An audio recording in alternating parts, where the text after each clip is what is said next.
Last night on MasterChef Australia. It smells like I'm at the Cooking Olympics. The international themed invention test saw Team Mexico serve up the best dish. Rock on! We won! While Team Great Britain's chicken pie failed to impress. Didn't dodge the bullet this time. Tonight, Daniel, Alvin and Fiona battle it out in the fight of their lives. You're only as good as your last dish. Together, they face a pressure test with a twist. Today, you will not be given a recipe. It'll challenge their skill and their food knowledge. I'm sure there's people at home going, I could do that. Yeah. I don't think so. And for one of them, their MasterChef dream will end. I think really each of them have serious flaws. We need to make sure that we keep the right people in this competition.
Today is the elimination pressure test.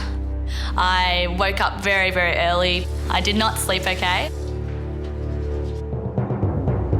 Waking up determined not to go home, but at the same time feeling a bit down as well. We're in the pressure test because our team, which was Team UK, lost the invention test. Just mushy peas going with this pie? Yeah, mushy peas, yep. Team Britain, you're the losing team today. No, I'm not too nervous about today. I'm assuming there'll be a recipe, which I feel fairly confident I can follow a recipe. I mean, at the end of the day, 2 people are coming back, so I just have to make sure I'm one of those 2. It sucks that we were a team and now we're versing against each other. Indeed, yes. It's difficult for me facing elimination today because I've had a good few weeks in this competition. Alvin, that was a stunning, stunning dish. To be doing this right now is quite a kick in the gut. In my real life, I work in a pharmaceutical company and I wasn't very happy there. I came to this competition because I wanted to get into the food industry. I ultimately want to own my own Asian tapas cafe, something that's not very glamorous, but everyone knows about. When I had to take down my photos and pack up my bag, I realised how much I didn't want to go. If I don't win today, I will have to go home and reevaluate where I want to go with my teaching and what I actually want to do with the food industry. Chop that up nice and fine. Good work.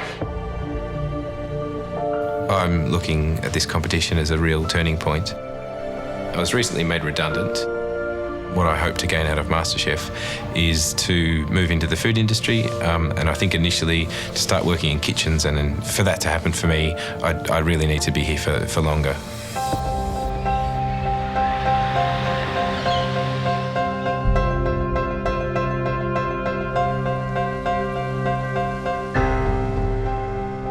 I need to stay focused today.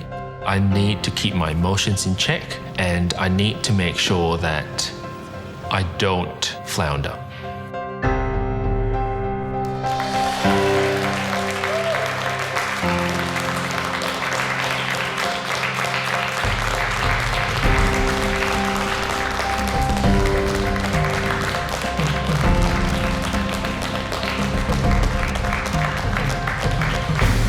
Alvin, Fiona, Daniel, welcome back to the MasterChef kitchen. We say it all the time in this competition, you're only as good as your last dish. The three of you, as a team yesterday, let yourselves down. Your dish wasn't good enough, and it put you right here, wearing those black aprons in the pressure test today. Alvin, what's on your mind? It's strange. It feels like at this point, if I don't make it through, my whole world will end. And that's the truth, because you reach a point at a crossroad when you decide you're through doing what people want you to do, and you decide to take your path, and this is my path, and I'm going to charge through those doors until I get through to the industry. One of us is going home, and I'm putting my foot down. It is not going to be me. Fiona, you've been here before. Are you strong enough second time round? I think I'm stronger second time around. I'm with Alvin. I'm not ready to go, and you know, these people and you inspire me to learn more, and I don't want to go. Daniel, have you come back in with a renewed energy? Yeah, I didn't have a lot of sleep last night, but I'll be honest, I'm not happy with any of the dishes that I put up in front of you, which is personally really disappointing. You know, it's the one place you want to put up good dishes, and I haven't been happy with any of them. Just when you think you know what you're in for, of course, the MasterChef kitchen turns everything that you knew upside down and on its head. This is going to be a tough challenge. And if you want to stay in this competition, you've got to cook with everything you have.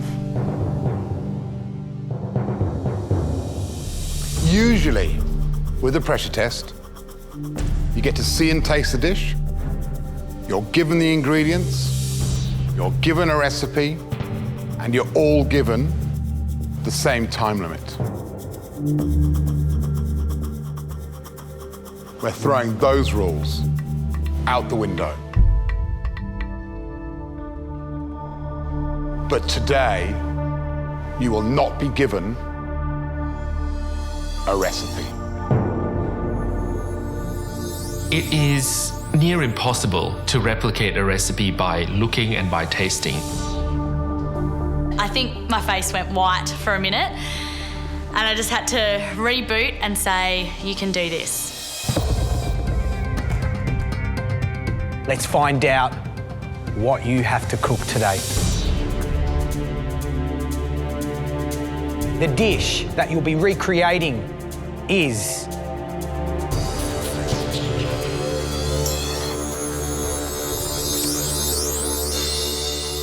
schnitzel with chips and coleslaw.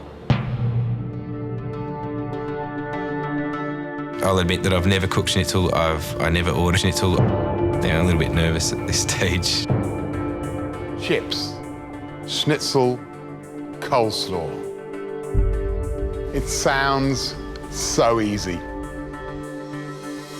You need to work out what meat is in the schnitzel, what's in the coleslaw, and what type of potatoes we've used to make the chips. I think there's never been a tasting that's so important. You have to really galvanise all the flavours on your palate to hopefully reproduce what is there.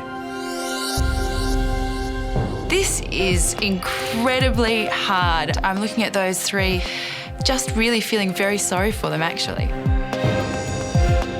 Guys, this pressure test is all about reproducing this dish as close as possible. That includes not only the flavour, but the presentation. Right, guys, ready to taste. The future of my competition relies solely on my palate.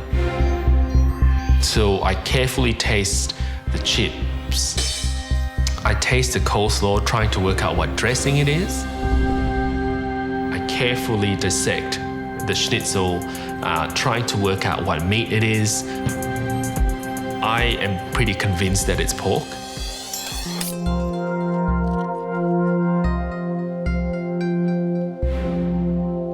As I'm tasting, I'm pretty sure that it's veal. It's a very thin piece of schnitzel, and I'm thinking veal in my head.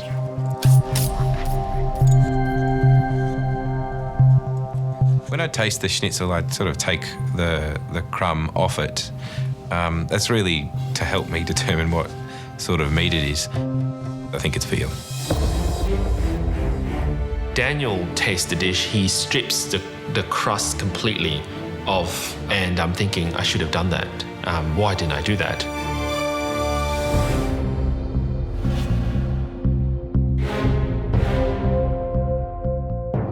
Well, guys, this is how the challenge is going to work. You have 45 minutes to replicate that dish.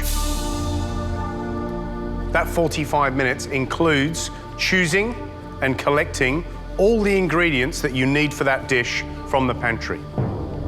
You can revisit the pantry as many times as you want, but remember, the more time spent in the pantry, the less time you will have to cook and replicate that dish. So you need to know where you're going, what to do first, what to grab, the order in which you're going to cook this thing, and nail it. Your 45 minutes starts now. It's a mad dash. 3 of us just run to the pantry.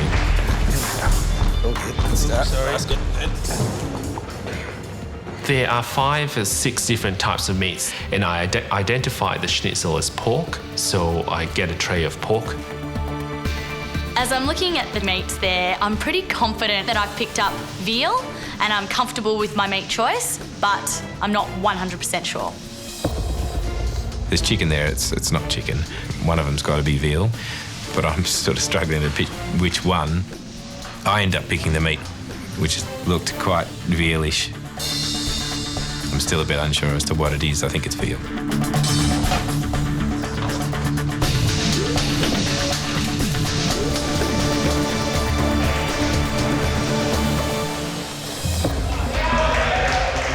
Daniel is the first one out of the pantry, while Fiona and I are still scrambling around.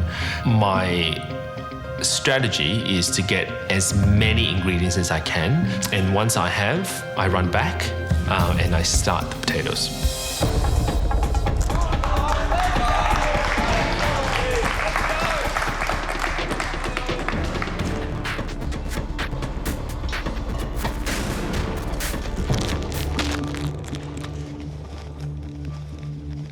To make my breadcrumbs, I do a mixture of panko and normal breadcrumbs.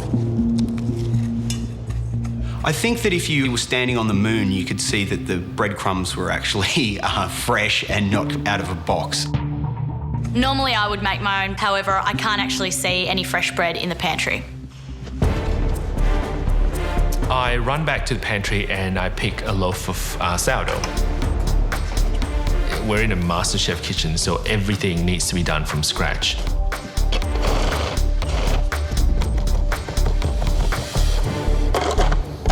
The crumb on the schnitzel that we tasted, it looked fairly chunky.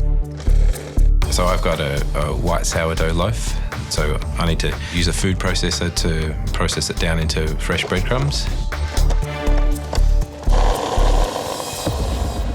You've got just under half an hour to go. Guys, you'd never think that 45 minutes could go so quickly. It's a schnitzel, but it needs to be gorgeous. Come on. Come on, guys. Let's go. Let's go, Alvin. Come on. Come on, Alvin. To make the coleslaw, I roughly chop the cabbage and I peel the carrots and then slice it finely. I think the standout performance of the day was when Dan was making his coleslaw. He just got his knife out and he just like shredded away. He was like a little ninja with a knife. That's awesome. My cabbage on the plate ends up just looking really rough, really amateur, and really something you'd find in the pub. Alvin? Hi. tell us what you're up to. I'm doing 3 things at once. So I've got the mix for the schnitzel ready. Yep. I'm making my coleslaw. What meat did you pick? I picked pork. You confident it's pork? Initially, I thought it was veal. Yep. Then I tasted it again. I'm pretty confident it's pork. Yeah. Okay. This looks interesting. Yeah, it is. It's really rough, and I need to fix that, George. Yeah. Well, we'll leave you to get stuck in. Thanks, Gary. That's interesting, isn't it, That's Gary? very interesting. I'd be thinking about that. Very, very interesting. I'm starting to get worried, and at this point, I think I'm going home. I honestly think this is the end. Come on, guys. Let's go. Go on, Dan.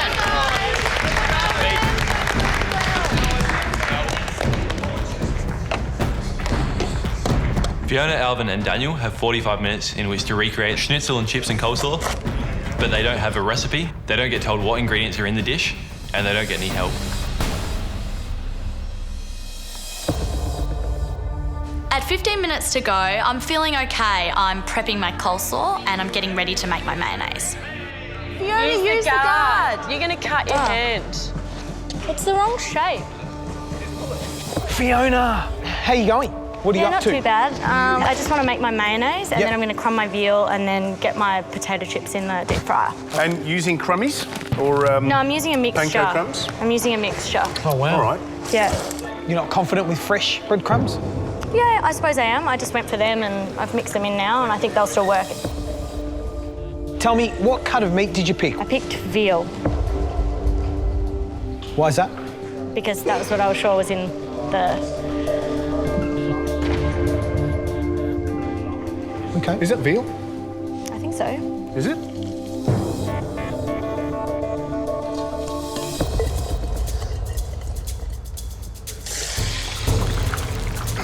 Daniel, you haven't got long to go, but tell me quickly, what meat did you pick here for the schnitzel? Well, this could be potentially very embarrassing.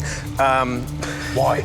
Well, because I figured it was either going to be veal or, what's that bloody thing called?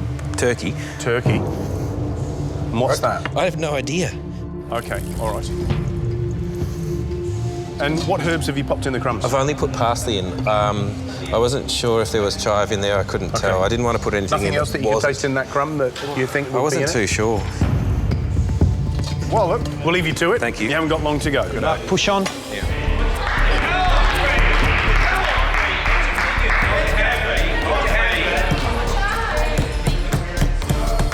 To prepare my meat, I start by bashing it with the meat mallet to get a nice, flat, even schnitzel.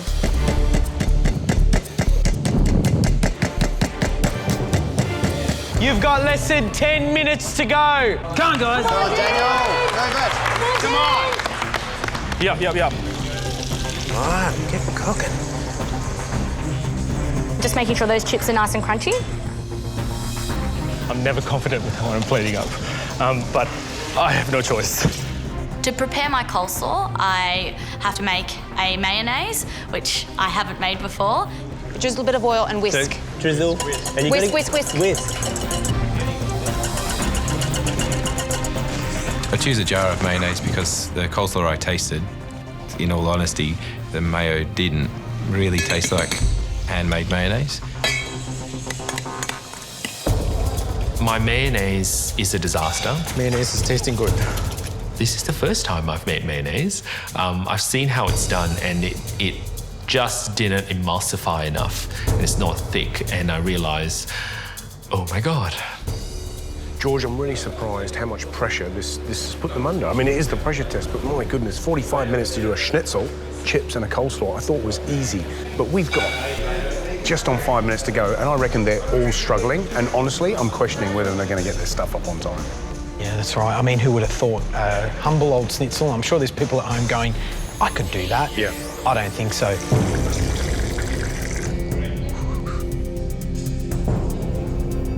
I cooked my schnitzel and they're ready to go. And I realized the one crucial thing about making schnitzel is to make sure you flatten your meat. And I didn't. That's some serious schnitzel. because it's thick, I am not sure whether I've cooked the meat properly. And there's nothing worse than serving uncooked meat to those three up there. Taking the schnitzels out of the fry pan, they stayed in for a bit longer than I thought they'd take. So I'm hoping they're not overcooked. I think they'll be nice and crunchy, and they certainly look pretty good, so I'm quite happy with them. Run! You have 30 seconds to go.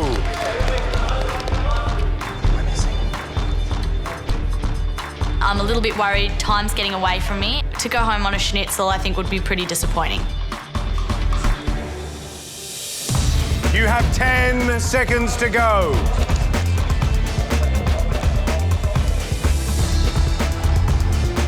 5, 4, 3, 2, 1.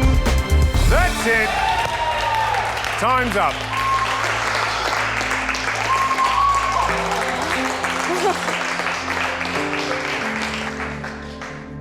The others come downstairs to say goodbye. This is the real goodbyes. You tell them how much you want this, okay?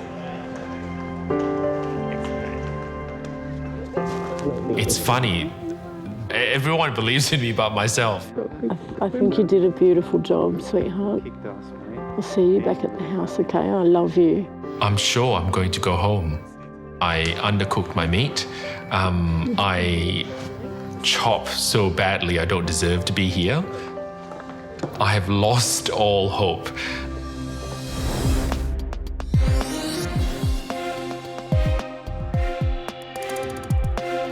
Well, the cooking's finished, our 45 minutes is done, so now it's time for us to put our dishes up in front of the judges. I'm still in two minds about the meat, and I could look like a bit of an idiot doing this. Hopefully that won't happen.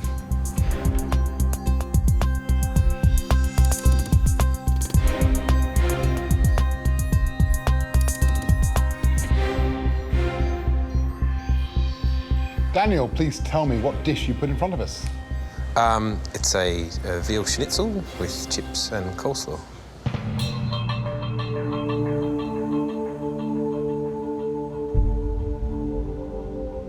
How did you go with the coleslaw? Fine. I used just mayonnaise from a jar, which, I'll be honest, that's what I thought it was when I tasted it, and it was a deliberate decision.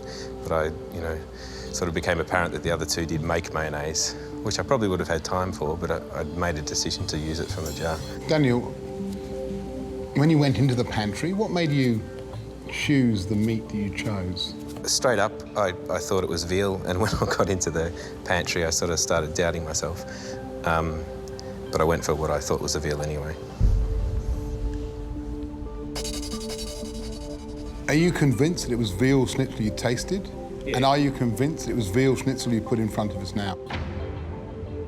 With my limited knowledge of veal, I 99% that it's veal, and I'm 99% that I've dished up veal.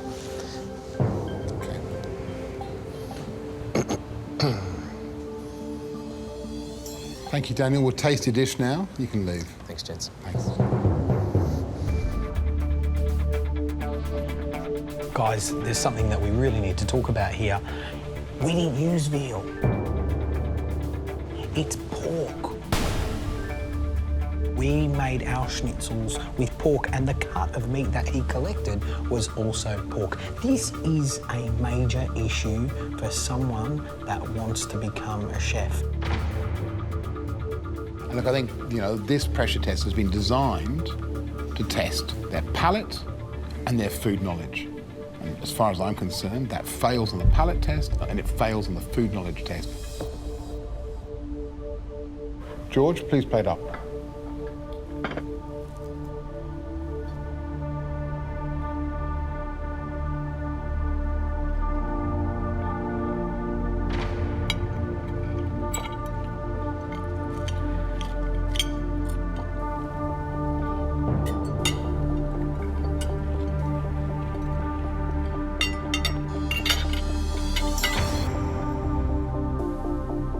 Daniel's dish. That schnitzel is certainly crunchy enough. If you look over here, there's a bit of crumb that's leapt off my plate when I've cut into it. He's well seasoned the chips. the absence of real mayonnaise in the coleslaw is a problem. The meat is severely overcooked. It's like a bit of cardboard with crunchy breadcrumbs over the top. And even though the coleslaw's been shredded, it's shop-bought mayonnaise, and I can taste it.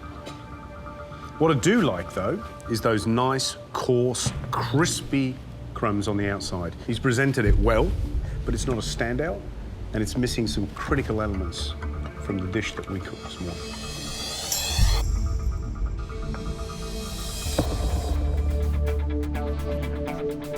I'm happy with all the elements. I know that there might be a few flaws, but generally I'm pretty pleased with it.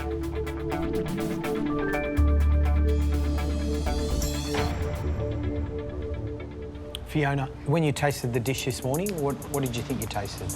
I actually thought I tasted veal. Okay. Yep. And your aim when you went into the pantry, what was it to get? It was to get veal. How would you feel if you went home based on not replicating what we put up? I'd be pretty disappointed.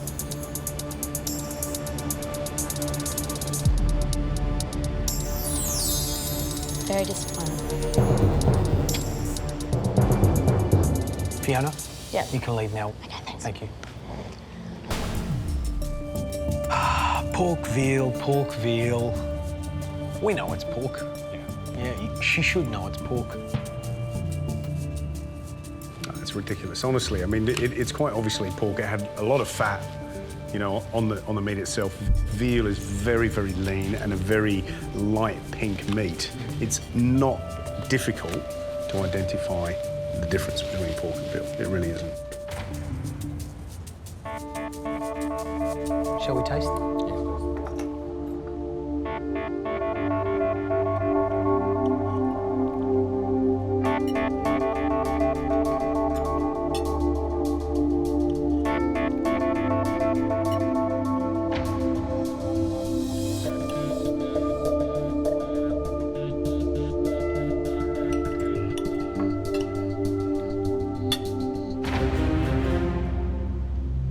I'm a little bit disappointed that she used the bought crumbs. It's just not got the same, you know, sort of crunchiness and, you know, crackling in the mouth like Daniel's. What's exciting, bud, is she used some thyme in there, in those crumbs, and that thyme just pops and really brings out the flavour. The meat's nice and moist inside. She hasn't overcooked it. The coleslaw, it's a bit of a letdown. What you need is that lovely creaminess of the mayonnaise, not too much, and then that crunch to follow. She's got the crunch, she hasn't got the creaminess, which is a bit of a letdown. On the positive side, fluffy chips with a little bit of bite and resistance to them. I really like how well she's cut and how finely she's cut the coleslaw. And each of those scallops of veal stroke pork, nice and thin, delicately done, well done. The future of my competition rests on this board. I could be sent home based on undercooked meat or a badly done coleslaw. It's coleslaw. Alvin, tell us what the dish is. It's pork schnitzel with coleslaw and chips. How do you feel you've gone? I'm happy I put the dish out in 45 minutes. Whether or not I replicated what I tasted, we'll have to wait and see. So what did you do right? I think I chose the right type of meat, protein. When you looked at that little line of meats in the pantry, did you know the difference between them? You could tell the veal from the pork? Yes, I can. Okay, that's good. Good to hear. Is this dish good enough to keep you in this competition? I hope so. It's, I'm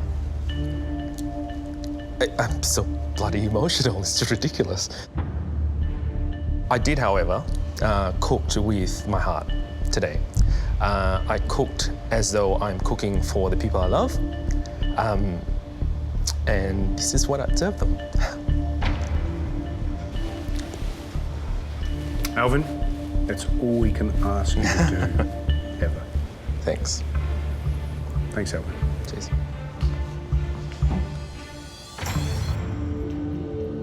Alvin was the only one so far that confidently said that's pork. It's a pork schnitzel. He knows the difference between the two. And let's face it, it's not hard. In terms of following the brief, he's put 3 schnitzels on there, which is, you know, he paid attention to our presentation. And on top of that, okay, yep, look, they are bigger than ours, but they're all the same thickness and all the same size. So I'm not feeling like I'm ripped off. Yeah. Look, I love the fact that there's some good colour on the chips and that coleslaw looks properly dressed with good mayonnaise. All right, enough said about how it looks. Let's taste. George?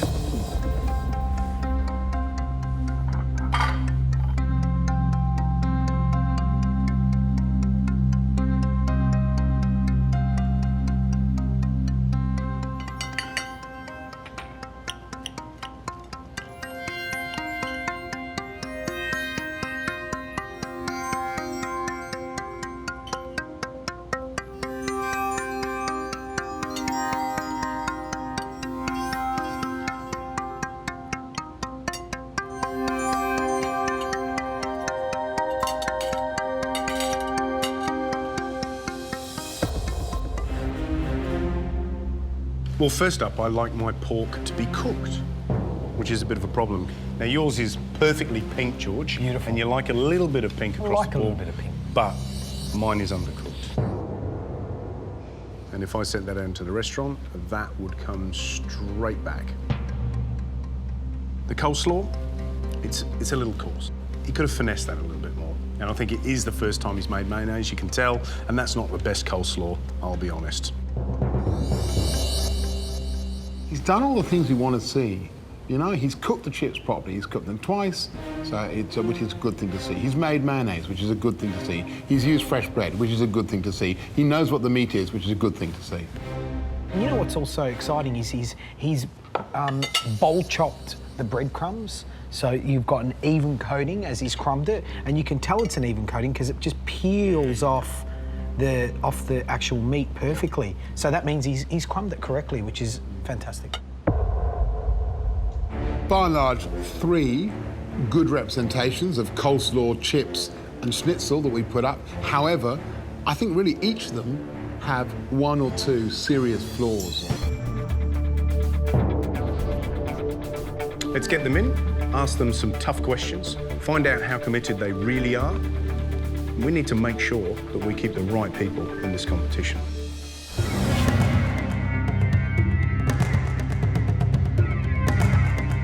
The judges have tasted all our dishes. Now they're going to tell us who gets to stay and who gets to go home.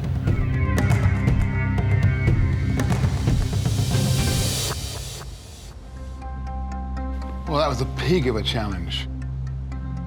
That is the toughest pressure test we've ever set any contestants. You should be proud of facing and coming through, having plated up dishes that were good representations of what you tasted earlier on today. However, each of your dishes had serious flaws that in any other pressure test would have sent you home. That was a pork schnitzel. Really, to go on in this competition, you have to be able to identify pork and veal. Alvin, you were the only one to correctly identify and be sure that what you tasted was pork and that what you cooked with was pork. You should be very happy and very proud about that, because that was a tricky, tricky moment. Now let's look at the other crucial element in that schnitzel. The breadcrumbs were made out of sourdough. Only one of you identified and included thyme in their crumb. Fiona, that was you, well done. It really lifted the crumb on your schnitzel.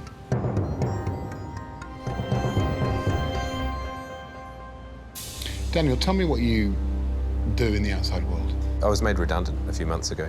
I was working for a wine wholesaler, just in an administration role in an office. Give me a sense of where that final destination is. What's the food dream?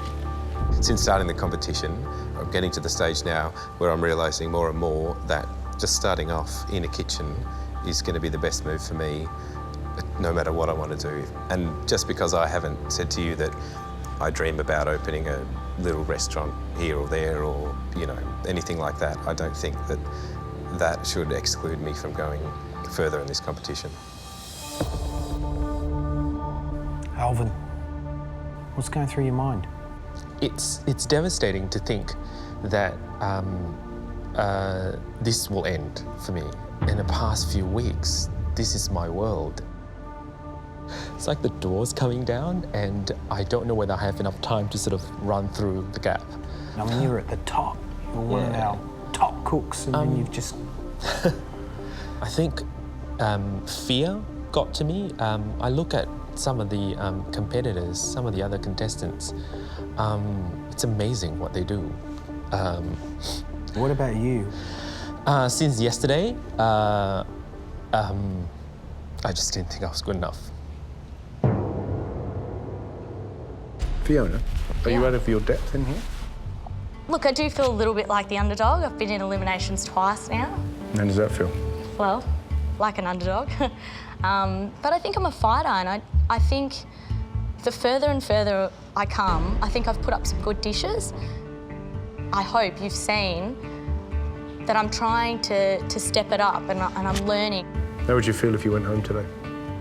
I'd be sad because I think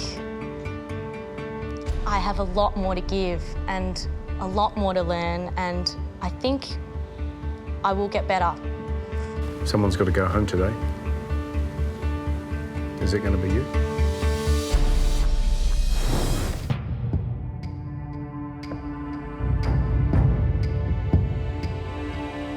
In the toughest pressure test we've ever set, we weren't expecting perfect dishes. And you each made mistakes. Daniel, not identifying pork is a black mark. Tell me quickly, what meat did you pick here for the schnitzel? I have no idea. And then there was the issue of the store-bought mayonnaise. On the positive, you're the only person to really nail the presentation. Alvin, those schnitzels were way too big, and there was unevenness in how you cooked them. Undercooking the pork is not acceptable in the MasterChef kitchen. But crucial for you was identifying that our schnitzel was pork and choosing and knowing that it was pork that you were cooking. Fiona, you really weren't sure about what you were tasting and what you're eating. And then we have the issue of the packaged breadcrumbs. You're not confident with fresh breadcrumbs? On the positive side, your schnitzels were beautifully beaten out. The cabbage and the coleslaw was finely chopped because you're the only person to identify the flavour of thyme and you used it. One of you will be going home, and for one of you, your dream of becoming Australia's next MasterChef will be over. Fiona, you're still in the competition. The dream continues. Thank you. I'm very happy. Daniel and Alvin, comes down to you two. Alvin, you're still in the competition. Daniel, I'm sorry, but you're out.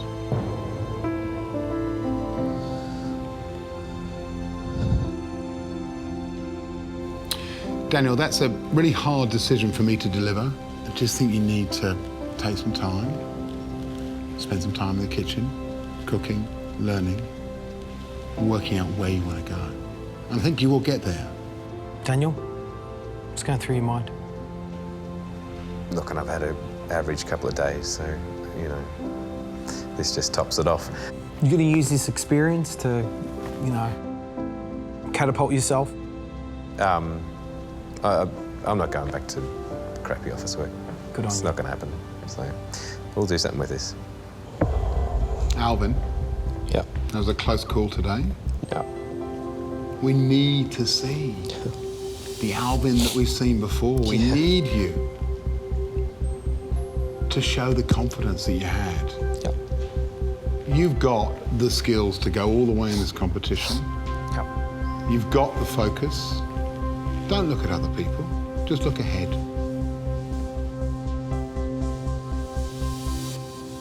Daniel, it's time to leave the MasterChef kitchen.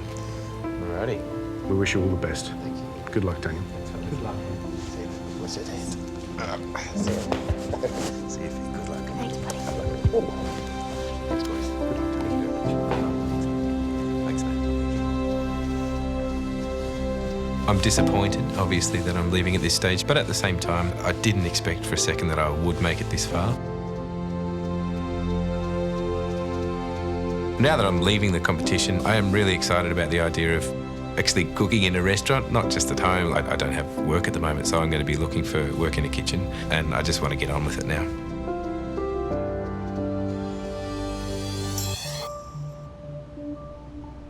Waiting at the house today, there's just a sombre mood. We're worried about Alvin. Is he going to come home? It could be anyone's game at this point, and to see him leave would be an absolute shame. I think this is one of the closest pressure tests that we've had in terms of the result. For me, Dan seemed to be the most in control, plated up a great-looking dish. So I think he's going to be hard to beat. If I had to, which is hard to say, it's a toss-up between Fiona and Alvin.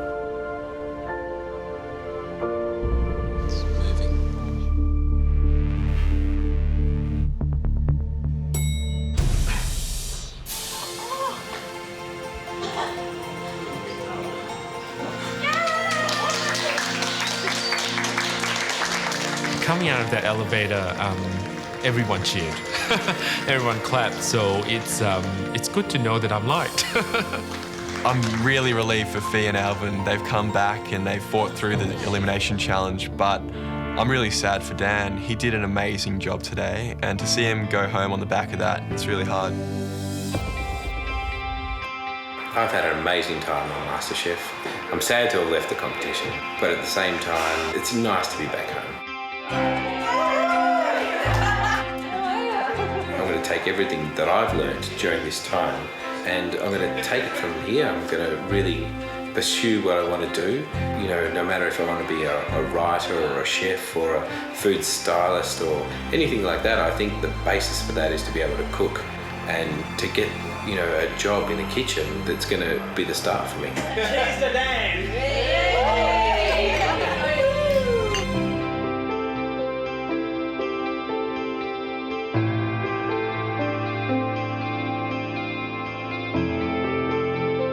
Tomorrow night on MasterChef Australia. Welcome to a history-making Celebrity Chef Challenge. Matthew, Aaron and Joanne put their skills and their teamwork to the test. It's a 3 versus 3 cook-off. Do the 3 amateurs have what it takes to outcook the 3 pros from Restaurant Aris at their own signature dish? This is our reputation on the line. And with immunity up for grabs, the stakes are high. If you win, you will turn this competition on its head. The battle lines are drawn in the fiercest competition yet. There's no way I would attempt this at home. It's undercooked. We might as well walk home right now.